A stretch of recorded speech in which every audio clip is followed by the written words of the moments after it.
నమస్తే welcome to our channel నేను మిషాల్ని YCP మాజీ ఎమ్మెల్యే వలంనేని వంశీ 2 డేస్ కిందట అరెస్ట్ అయింది మనకు అందరికీ తెలిసిందే. సో నిన్న జైలుకు కూడా తరలించారు. ఆ జైలుకి వెళ్ళిన తర్వాత ఆ పరిణామాలు ఎలా ఉండబోతున్నాయి అనేది మనం తెలుసుకునే ప్రయత్నం అయితే చేద్దాం. మనతో పాటు స్టూడియోలో ఉన్నారు సీనియర్ జర్నలిస్ట్ దుర్గకుమార్ గారు ఉన్నారు. వారిని అడిగి కొన్ని విషయాలు మనం తెలుసుకుందాం. నమస్కారం సార్. నమస్తే మిషాల్ని, మన వీక్షకులకు కూడా. సార్ మనం 2 డేస్ నుంచి అయితే చూస్తున్నాం వలంనేని వంశీ అరెస్ట్ అయింది సంగతి అందరికీ తెలిసిందే. అయితే వాళ్ళ భార్య చాలా ప్రయత్నాలు అయితే చేస్తుంది. తర్వాత ఇప్పుడు జైలుకి వెళ్ళి నిన్న రాత్రికైతే జైల్లో అప్పటికప్పటికి బంధించారు. అంటే ఆ జైల్లో అక్కడున్న ఆయనకి ఏది వసతి నచ్చట్లేదని చెప్పి ఆయన ఆరోపణలు అయితే పోలీసుల మీద అయితే చేస్తున్నాడు.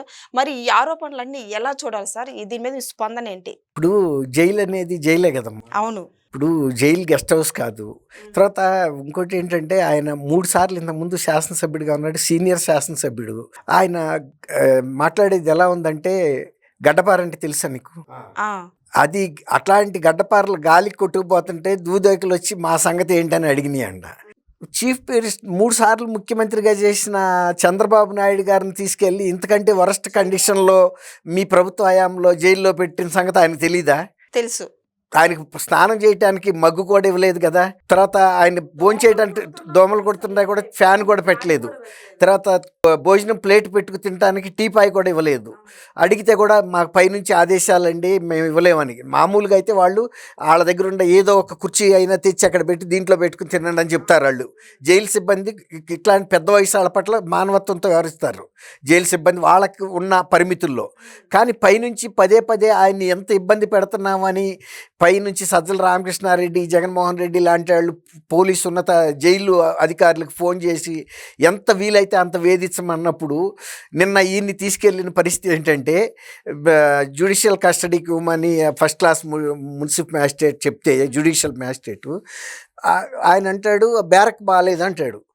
బ్యారక్ బాగాలేదు అంటే ఇప్పుడు ఆయన ఉన్నది ఇంతకుముందు మై హోమ్ పూజా అపార్ట్మెంట్ అని గచ్చిబౌలిలో చాలా విలాసవంతమైన ఒక గేటెడ్ కమ్యూనిటీ అది.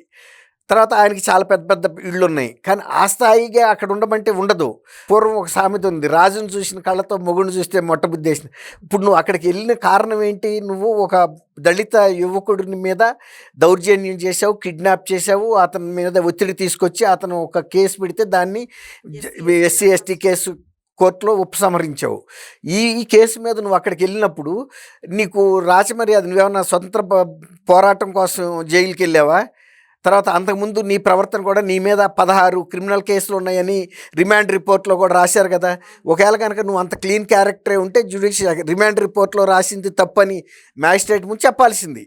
నేను పొలిటికల్ పర్సన్ని, 3 సార్లు శాసనసభ్యుడిగా ఉన్నాను, నాకు పొలిటికల్ ప్రిజనర్స్కి ఇచ్చేటువంటి ప్రివిలేజెస్ వస్తువులు కొన్ని వేరే ఉంటాయి. పొలిటికల్ రీజన్స్ మూలాన కనుక అరెస్ట్ అయితే వాళ్ళకి న్యూస్ పేపర్ ఇస్తారు, ఆయన అడిగినట్టు మంచం ఇస్తారు, చిన్న టేబుల్ ఇస్తారు, కూర్చోడానికి కుర్చీ ఇస్తారు, ఈ రోజుల కాలానికి తగ్గట్టుగా ఒక చిన్న టీవీ కూడా ఇస్తారు, సమంజసమే. కానీ నువ్వు వెళ్ళింది క్రిమినల్ కేసులో కదా.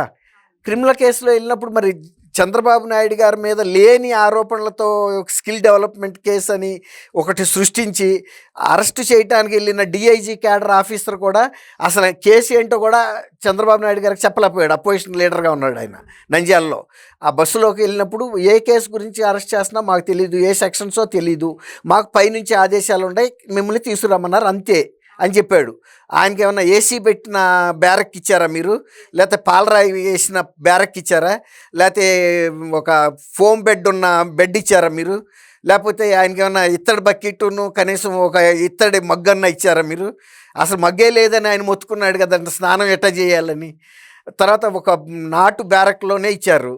మరి అట్లాంటప్పుడు నువ్వు చంద్రబాబు నాయుడు గారు 3 సార్లు ముఖ్యమంత్రిగా ఉండి ప్రతిపక్ష నాయకుడు హోదాలో, అప్పుడు కూడా ఆయన క్యాబినెట్ హోదాలో ఉన్నాడు అరెస్ట్ అయ్యే టైంకి.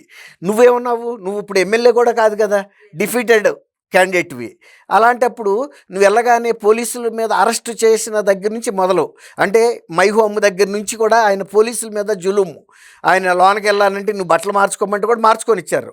అంతకుముందు వైఎస్ఆర్సీపీ ప్రభుత్వంలో సోషల్ మీడియా వీటి మీద అరెస్ట్ చేసిన వ్యక్తులను కూడా బట్టలు కూడా మార్చుకొని వాళ్ళ లుంగి బన్నీల మీద కూడా తీసుకెళ్లారు, బన్నీ లేకపోయినా కూడా తీసుకెళ్ళిపోయారు. తర్వాత ఆమె నిన్న అడుగుతుంది ఏమన్నా కోడి పిల్ల అటు ఇటు చేర్చి తిప్పారని. ఇప్పుడు వైజాగ్లో అరెస్ట్ చేసి పెద్ద వయసు వాళ్ళని కర్నూలు కడప కోర్టులకు కూడా తీసుకెళ్లారు. రంగనాయకమ్మ గారు లాంటి ఆమెని తీసుకెళ్లారు. ఎంతోమందిని. అచ్చెన్నాయుడు గారు అయితే సర్జరీ చేయించుకున్న విషయం తెలిసి కూడా ఆయన అక్కడ అరెస్ట్ చేసి గుంటూరు రాక తీసుకొచ్చారు. అట్లా ఇవాళే ఏదో కొత్తగా జరిగినట్టు నిన్న వాళ్ళ భార్య ఇవాళ వరకు ఆమె మీద గౌరవం ఉంది. అంటే ఆమె అసలు ఎప్పుడు బయటకు రాలేదు. ఆయన చాలా అకృత్యాలు పబ్లిక్లో చేసినా రాలేదు. భువనేశ్వర్ గారు లాంటి ఒక గృహిణిని పట్టుకుని అసభ్యమైన ఆరోపణలు చేసినా బయటకు రాలేదు. నిన్న కూడా రాకుండా ఉండాల్సింది. నిన్న మాత్రం ఎందుకు రావాలి? ఇప్పుడు నీ భర్త అరెస్ట్ అయ్యాడు, ఆయన ఏమి ఎన్కౌంటర్ చేయట్లేదు, ఆయన చేసిన నేరానికి అరెస్ట్ చేశారు.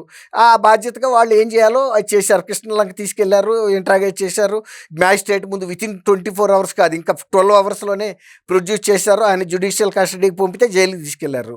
ఇక్కడ జులుం చేశాడు నా పోలీసుల మీద. తర్వాత ఆమె వచ్చి అనవసరంగా నా భర్తను అరెస్ట్ చేశారు, నేను ఫస్ట్ టైం వచ్చాను బయటకు, ఇప్పుడు రాలేదు అని. నిజమే, నిన్న మాత్రం రావాల్సిన అవసరం ఏముంది? ఆయన చూసుకోగలడు. ఆయన మాజీ ఎమ్మెల్యే. తర్వాత ఆయనకి ఇవ్వాల్సిన గౌరవం వాళ్ళు ఇచ్చారు కదా. తర్వాత ఆయన వెళ్ళంగానే నాకు బ్యారక్ బాగాలేదంటే ఏం చేయాలి? బ్యారక్ని మీ టైంలో ఏమన్నా దాంట్లో గ్రనైటో లేకపోతే మార్బులో వేయించాల్సింది అంతకుముందు ప్రభుత్వం మీరే కదా ఉంది. అప్పుడు కూడా వెళ్ళి మరి అంతకుముందు జైల్లో ఉండాళ్ళందరూ ఆ బ్యారక్లోనే ఉండారు కదా. తర్వాత నాకు నడుము నొప్పి అని అడిగావు. ఆ మాట ఏదో మ్యాజిస్ట్రేట్ ముంచి అయితే మంచం ఇవ్వమని కనుక కస్టడీ ఆర్డర్లో రాస్తారు. మంచం ఇవ్వండి ఈయనకి, లేకపోతే టేబుల్ ఇవ్వండి, సోఫా ఇవ్వండి, టీవీ ఇవ్వండి, ఏది ఉంటే అది రీజనబుల్గా అయితే ఇస్తారు. నాకు నడువు నొప్పి అంటే ఏం చేయాలి? ఇప్పుడు నువ్వు నడువు నొప్పి ఉన్నాడు, అటువంటి పెద్ద పెద్ద మాటలు మాట్లాడటం ఎందుకు? అసెంబ్లీలో ఒక మహిళను పట్టుకుని మళ్ళీ తర్వాత ఇక్కడికి వచ్చి ఆ కుర్రాడిని కిడ్నాప్ చేసినప్పుడు తెలీదా? వాళ్ళ బిడ్డ వాళ్ళకి తెలియక కనపడకనందుకే కదా వాళ్ళు కంప్లైంట్ చేశారు. ఆ బిడ్డను తీసుకెళ్ళి వైజాగ్లో పెట్టావు నీ స్వార్థం కోసం. నీ మీద ఉన్న కేసును ఉపసంహరించమని ఆ పిల్లాడిని అరెస్ట్ చేయించావు, అది కిడ్నాప్ చేసావు. అక్కడికి వెళ్ళి మంచం అడిగాడు. తర్వాత టాయిలెట్, మామూలుగా జైళ్ళల్లో ఇండియన్ టాయిలెట్సే ఉంటాయి. మరి అంతకుముందు వాళ్ళ ప్రభుత్వం ఉంది. గోల్డ్ కోటెడ్ వెస్ట్రన్ టాయిలెట్లు కనుక పెట్టుంటే అదే ఉండేది కదా. తర్వాత నిన్ను తీసుకొచ్చినందుకు వాళ్ళు అప్పటికప్పుడు నువ్వు ప్రజా జీవితంలో ఒక 20 ఏళ్ళగా ఉన్న వ్యక్తివి, పోలీసులు అప్పటికప్పుడు క్షణాల్లో టాయిలెట్ని మార్చే అంత కెపాసిటీ ఈ భారతదేశ వ్యవస్థలో ఉంటుందా? ఎవరిని తీసుకెళ్ళినా కూడా నేను ఈ టాయిలెట్లోకి వెళ్ళాలంటే వెళ్ళకుండా ఉంటే ఆగిపో. నువ్వు వెళ్ళమని నేను ఫోర్స్ చేస్తారా? నీకు అవసరం వచ్చినప్పుడు వెళ్తావు, అవసరం లేనంత వరకు ఆపుకోగలిగినంత వరకు ఎవడైనా ఆపుకుంటాడు. అట్లా ఆపుకోవచ్చు, తప్పేం లేదు. లేదు నువ్వు మళ్ళీ రేపు శాసనసభ్యుడిగా ఎన్నికైనప్పుడు అన్ని జైళ్లలో వెస్ట్రన్ టాయిలెట్ పెట్టమని అడుగు. లేదు నిన్ను రిలీజ్ చేసిన తర్వాత కూడా ఒక రాజకీయ నాయకుడిగా ప్రెస్ కాన్ఫరెన్స్ పెట్టి జైళ్లలో పరిస్థితులు మెరుగుపరచాలి, అన్ని సార్లు మార్బులు వేయాలి, తర్వాత అందరు ప్రిజనర్స్కి అందరికీ సింగిల్ కార్డ్సో డబుల్ కార్డ్సో నీ ఇష్టం, నువ్వేదేమంటే అది. అట్లాగే వెస్ట్రన్ టాయిలెట్స్ పెట్టండి అని ఏదైతే ఉంది. లేకపోతే ఏసీ రూమ్ ఇవ్వాలి, లేకపోతే కలర్ టీవీ పెట్టాలి, అడగొచ్చు, తప్పేం లేదు. నువ్వు పెడితే ప్రభుత్వాల దృష్టికి వెళ్తుంది, వాళ్ళు కూడా అవకాశాలను బట్టి చూస్తారు. ఇదివరకటి మీద చాలా వరకు మెరుగుపరిచారు. మెరుగుపరిచినా మరి నీ స్టాండర్డ్కి అందలేదు అంటే అది పోలీసుల మీద మాట్లాడటం అది తప్పు. ఆయన పోలీసులు కూడా చాలా విసుక్కున్నారు. ఏంటంటే మధ్యలో కొంత విలువిచ్చి మాట్లాడారు కారిడార్లో నుంచోబెట్టి. ఇక చివరికి వాళ్ళకు కూడా చేయలేని పనులు చెబితే వాళ్ళు మాత్రం ఏం చేస్తారు? వాళ్ళు ఏ టాయిలెట్ ఉంటే అది నిన్ను వాడుకోమన్నారు. పని అదేమన్నా వెస్ట్రన్ టాయిలెట్ ఉండి తీసేసి ఇండియన్ టాయిలెట్ పెడితే నేను వస్తున్నా అని తీశారు నా ముందే అంటే తప్పు. అప్పుడుకున్నది అదే. దాంతో ఇక ఆయన ఏమనుకున్నాడు, వాదించే లాభం లేదనుకుని మెల్లిగా నడిచి వెళ్ళిపోయాడు లోపలికి. ఇప్పుడైనా మన గౌరవం మనం నిలబెట్టుకోవాలి. ఇప్పుడు అదే అసెంబ్లీలో నువ్వు ఉన్నతంగా వ్యవహరించుంటే కనీసం వాళ్ళ సానుభూతి వచ్చేది. ఇవాళ ఆయన భార్య వచ్చి మాట్లాడుతుంటే కూడా ఆమెను కూడా కొంచెం కటుగానే విమర్శించారు. ఎందుకంటే మరి ఆ రోజున ఒక ఆడబడ్స్ని అంత మాటలు అన్నప్పుడు నువ్వు ఎందుకు రాలేదు? ఇంత విద్యాధికురాలు ఆమె, చక్కటి మాటలు మాట్లాడుతుంది, చాలా చదువుకున్నామే. కానీ అందరి పట్ల కూడా ఆ మానవత్వం వ్యవహరించాలి. నీ భర్త తప్పు చేసినప్పుడు ఆ రోజే నువ్వు ఖండించుంటే, ఈ వెనకటికి ఒక సామెత ఉంది, తోటకూర దొంగతనం చేసినప్పుడు తల్లి ప్రోత్సహించింది, ఆ తర్వాత ఇంకా ఆడి పెద్ద దొంగతనాలు చేసి రాజుగారికి పట్టుబడతాడు, అక్కడ శిక్ష వేస్తారు. అప్పుడు ఈ తల్లి ఏడుస్తుంటే వాడు అంటాడు, నువ్వు తోటకూర దొంగతనాలు చేసినప్పుడే చెప్పుంటే నేను ఇక్కడ వచ్చేవాడిని కాదు కదా అని. అట్లాగే అతను అన్ని అకృత్యాలు చేస్తున్నప్పుడు భారీగా నువ్వు ఇంట్లో ఎందుకు ప్రోత్సహించావు, ఎందుకు ఖండించలేదు? ఆ రోజు ఇప్పుడొచ్చి నా భర్తను అరెస్ట్ చేశారంటే నీకు తెలీదా నేరాలు చేసిన వాళ్ళని అరెస్ట్ చేస్తారని? ఇప్పుడు గతంలో సోషల్ మీడియాలో మూకుమ్మడిగా అరెస్టులు చేస్తున్నారని ఒక విలేకరు సీనియర్ జర్నలిస్టు హైకోర్టుకి వెళ్తే మరి మూకుమ్మడిగా నేరాలు చేసినప్పుడు మూకుమ్మడిగానే అరెస్ట్ చేస్తారని కూడా న్యాయస్థానాలు వ్యాఖ్యానించినాయి. అట్లాగే ఇప్పుడు నీ భర్త తప్పు చేశాడు కాబట్టి అరెస్ట్ చేశారు. నువ్వు మరి వైఎస్ఆర్సీపీ వాళ్ళు ఎవరు అక్కడికి రాలేదు. దాంతో భార్య నీకు తప్పలేదు. నేను ఫస్ట్ టైం వచ్చాను, అంతకుముందు అన్నీ ఆయనే చూసుకున్నా. అన్నీ ఆయన ఏం చూసుకున్నాడు? ఇలాంటి పనులే చేసింది. చూసుకున్న పనులన్నీ ఆ కిడ్నాపులు చేయటం, ఆయన తీసుకెళ్ళి బలవంతంగా ఒత్తిడి చేసి కేసు ఉపసంహరించడం, ఇలాంటి పనులు చేసేది. ఇప్పుడు ఆ చట్టాన్ని గౌరవించాలి కదా. ఇప్పుడు చట్టసభలో 3 సార్లు సభ్యుడిగా ఉన్న వ్యక్తి చట్టాలు ఏదైతే అది తప్పు చేస్తే మనం శిక్ష పడుతుంది, తప్పు చేయకపోతే నిర్దోషిగా బయటకు వస్తాం. అంతేగాని చట్టాన్ని మన చేతిలోకి తీసుకున్న తర్వాత చట్టం కూడా మనని తన చేతిలోకి తీసుకుంటుంది. లా హ్యాజ్ ఎ లాంగ్ ఆర్మ్ అనే ఒక సామెత ఉంటుంది. చట్టం చెయ్యి చాలా పొడుగు. ఇప్పుడు జగన్మోహన్ రెడ్డి గారు కూడా ఏం చెబుతున్నాడు, ఎవడన్నా కనుక ఓవర్ యాక్షన్ చేసినా అతిక్రమించిన చట్టాలని ఆ సప్త సముద్రాలు దాటి వెళ్ళిపోయినా మేము తీసుకొస్తాం అన్నాడు కదా. నువ్వు కూడా పక్క రాష్ట్రంలో నేరం చేసి హైదరాబాద్ వచ్చావు, మరి ఆ చట్టం కూడా హైదరాబాద్ వచ్చింది. చట్టమే నిన్ను అక్కడ తీసుకెళ్ళింది. ఇప్పుడు ఆమె పంకజశ్రీ గారు కూడా గుర్తించాల్సింది ఏంటంటే చట్టం తీసుకెళ్ళింది, అంతేగాని అందులో ఎవరి ప్రమేయం ఏం లేదు. ఇప్పుడు జగన్మోహన్ రెడ్డి గారి ముఖంలో ఆనందం కోసం ఆయన ఆ రోజున ఆ ఆడబిడ్డను పట్టుకుని అట్లాంటి మాటలు మాట్లాడాడు. తర్వాత తన మీద కేసులను ఉపసంహరించుకోవటం కోసం ఆ దళిత బిడ్డని కిడ్నాప్ చేశాడు. చట్టం ఎలా చూస్తా కూర్చుంటుంది? కాబట్టి నిన్న పోలీసుల మీద ఆయన ఆ విధంగా వ్యవహరించడం, ఒక సీనియర్ శాసనసభ్యుడిగా ఉండి తర్వాత అంతకుముందు చంద్రబాబు నాయుడు గారికి ఇంతకంటే వరస్ట్ ట్రీట్మెంట్ ఇచ్చినప్పుడు నువ్వు ఎందుకు మాట్లాడలేదు? ఆయన గతంలో 3 సార్లు ముఖ్యమంత్రి చేశాడు, ఆయన పట్ల అట్లా ఉండటానికి వీల్లేదు. మన ప్రభుత్వం అయినా సరే కనీస వస్తువులు ఇవ్వాలని అడగాలి కదా. ఆయన ఫ్యాన్ పెట్టాలంటే కూడా కోర్టు నుంచి ఆర్డర్ తెచ్చుకోమన్నారు. మరి నిన్నటికి మరి నీకు అన్నీ కూడా బాగానే చూశారు. మంచం అంటే మరి వాళ్ళ చేతిలో లేనిది తెచ్చి ఎక్కడ ఇస్తారు? అదే కనుక వాళ్ళు చెప్పారు, మీ రిమాండ్ ఆర్డర్లో కనుక అది రాయించుకొస్తే మేము ఇవ్వటానికి ఇప్పుడుకైనా సిద్ధమే అని చెప్పారు. మరి ఆయన తెచ్చుకోవాలి కదా. ఇవాళన్నా కోర్టులో మళ్ళీ వాళ్ళ తరపున ఆయన వేయొచ్చు, తప్పేం లేదు. మా క్లయింట్కి నడువు నొప్పి ఉంది ఒకటి, తర్వాత ఆయన ఇండియన్ టాయిలెట్లో కూర్చోలేడు కాబట్టి వెస్ట్రన్ టాయిలెట్ ఉన్న ప్రాంతానికి షిఫ్ట్ చేయమని అడగొచ్చు. ఒకవేళ కనుక ఆ గౌరవ జడ్జి మ్యాజిస్ట్రేట్ కనుక ఆర్డర్ కనుక మళ్ళీ ఇస్తారు, నెక్స్ట్ ఆర్డర్ ఈయనకి వెస్ట్రన్ ఫెసిలిటీ ఒకటి, మంచం ఒకటి, బెడ్ అది పొరుపు కూడా ఇవ్వమంటే కూడా ఇస్తారు.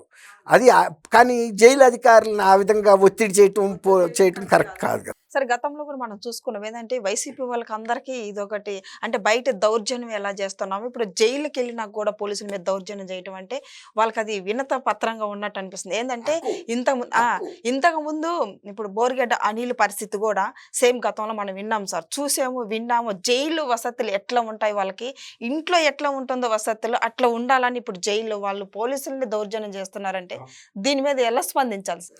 అంటే ఈ 2 కేసులు డిఫరెంట్ అమ్మా. బోర్గడ్డ అనిల్కి ఏదో కానీ పోలీసులతో కొంచెం మంచి సన్నిహిత సంబంధాలు ఉన్నాయి.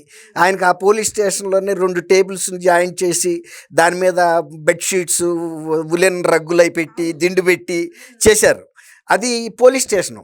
పోలీసులతో ఇది ఇక్కడ నిన్న ప్రిజను. జైలు అధికారులు అవన్నీ కూడా కెమెరాల్లో ఉంటుంది, అన్నీ అక్కడ కూడా కెమెరాలు ఉంటాయి. కానీ మరి అతను పోలీసులతో మంచి ర్యాపో ఉంది, పిఆర్ మెయింటైన్ చేస్తున్నాడు.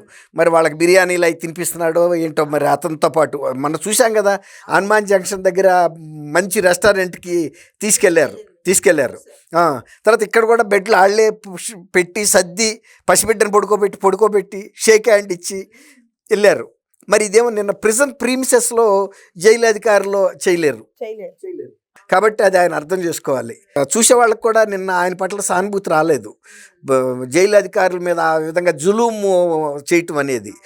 పోలీసులు అంటే నీకు కసి ఉండొచ్చు, జైలు అధికారులు అంటే కసి ఉండొచ్చు, కానీ అది వాళ్ళు ఉద్యోగం కోసం చేస్తున్నారు. కానీ వాళ్ళేమి అది ప్యాషన్గా చేయటంలా. మరి వాళ్ళ పరిమితులకు లోబడి వాళ్ళు చేస్తారు తప్ప నువ్వు అడిగినవి అన్నీ చేయాలంటే మరి వాళ్ళు చేయలేరు. నీకు అనేక సమస్యలు ఉంటాయి అన్నప్పుడు అది వెంటనే ఆయన అడ్వకేట్ ద్వారా మ్యాజిస్ట్రేట్ దృష్టికి ప్రొడ్యూస్ చేసినప్పుడు చెప్పుకుంటే వాళ్ళు ఒకసారి ఇస్తారు కూడా. ఏమి ఆ మెడికల్ రిపోర్ట్స్ అవి పెట్టి ఈయనకి స్పైనల్ కార్డ్ ప్రాబ్లం ఉందంటే బెడ్ ఇవ్వమని అంటారు. తర్వాత కూర్చోలేడు అంటే కొంచెం వెస్ట్రన్ ఉండేటట్టు చూడమని అంటారు, పెట్టమని చెప్పలేరు. ఒకవేళ అక్కడ లేకపోతే జైలు అధికారులు మాత్రం ఏం చేస్తారు, వీళ్ళున్నంత వరకు అవకాశం ఉంటే చూడమంటారు. ఎక్కడన్నా ఉంటే అక్కడ దగ్గరలో పెడతారు, అంతే తప్ప అది పగలగొట్టేసి వెస్ట్రన్ టాయిలెట్ ఈయన కోసం పెట్టడం అంటే అది సాధ్యమయ్యే మాట కాదు. అది ఎవరైనా కూడా అది అర్థం చేసుకోవాలి. ఓకే. Thank you. మన వీక్షకులు కూడా నమస్కారం.